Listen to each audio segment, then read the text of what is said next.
अपनी ओर से आप सबकी ओर से परम पूज्य आचार्य भगवान के श्री चरणों नमोस्तु निवेदित करते हुए निवेदन करेंगे अपने ओम नमः शुद्धेभ्यः। ओम नमः शुद्धेभ्यः। ओम नमः शुद्धेभ्यः। अहिंसा परमो धर्म की। आचार्य गुरुवर श्री कुंद कुंद भगवान की। आचार्य गुरुवर श्री ज्ञान सागर मुनि महाराज की।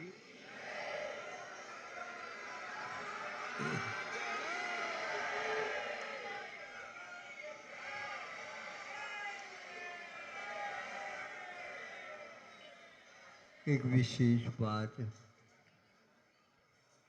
जब तीर्थंकरों का इतना अध्यय रहता है, बालक अवस्था में भी दूसरे की शंकाओं का समाधान जिनके देखने मात्र से हो जाती थी, किंतु जब उन्होंने अपने आप को दीक्षित किया तो वे कुछ बोलते रहते तो क्या बाधा थी, किंतु साधना के क्षणों में एक प्रकार से साधना करने वाला संकल्प पूर्वक, बुद्धि पूर्वक, उत्साह के साथ लेता है, किंतु फिर भी मनोवचन काय की चेष्टाओं में बारीकी के साथ कमियां रहती हैं। उनके संशोधन हेतु वह जब तक छद्मस्त अवस्था यानी केवल ज्ञान जब तक नहीं होता तब तक बोलते नहीं। इसके लिए उदाहरण है, बोलने में स्खलन संभव है छद्मस्त होने के कारण। उसमें शुभ के स्थान पर अशुभ भी हो सकता है।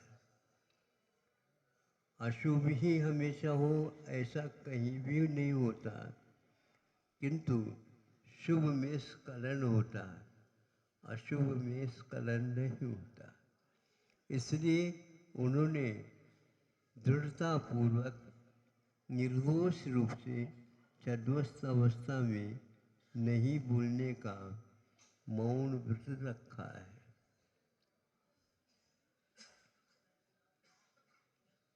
जब बोलते हैं बिना प्रमाद की भूमिका के बोलना संभव प्रारंभ हो ही नहीं सकता, और प्रमाद के काल में ही अप्रमत्त रहता ही नहीं, इसलिए उस समय यह स्खलन अनिवार्य होता है। इसको बुद्धिपूर्वक रोकने के लिए उनकी साधना मौन रूप से होती है। हम बोलते रहते हैं, इसको नहीं समझ पाते क्या उसका अर्थ होता है, क्या उसका उद्देश्य होता है, किसके लिए, कब हमारे बोलने से कष्ट हो सकता है, होता है, ये हम नहीं समझते।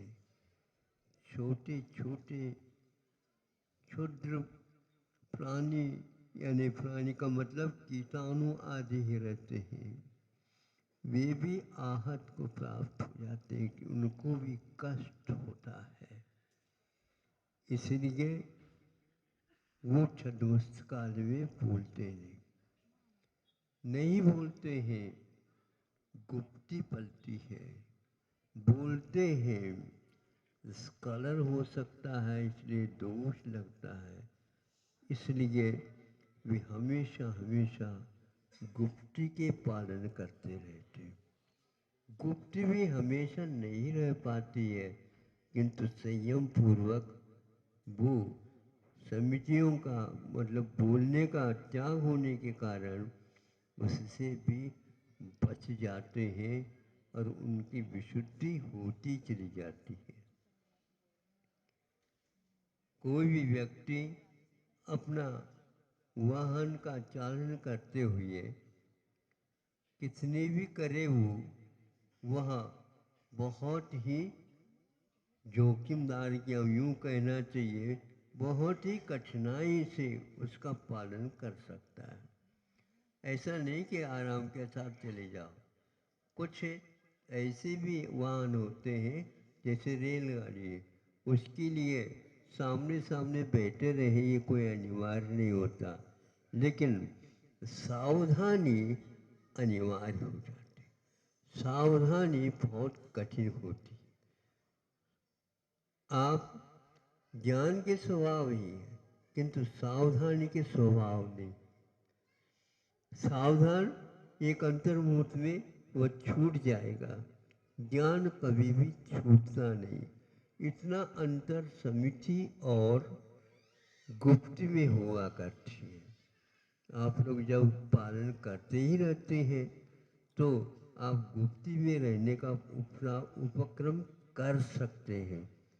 नहीं हो पाता है, इसलिए कायोत्सर्ग करके उस प्रमादजन्य गलतियों के लिए वह महाराज हमेशा हमेशा काय के प्रति, वचन के प्रति और मन के प्रति असावधानियों का दूरीकरण करते रहते हैं।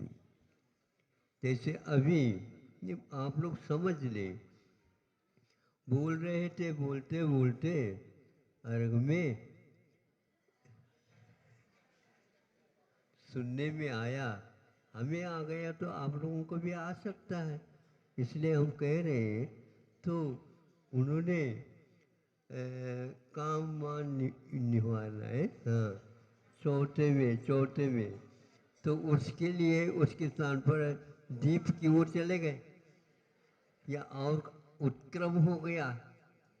अब सावधान नहीं थे, इसलिए वह क्रम टूट गया और समिति में थे, इसलिए पुनः वह कामवान के लिए आ गए हैं। तो इतना होता है, नहीं चाहते हुए भी ऐसे शब्दावली निकलती है। ये प्रवाद का और एक प्रकार से असावधानी का द्योतक है।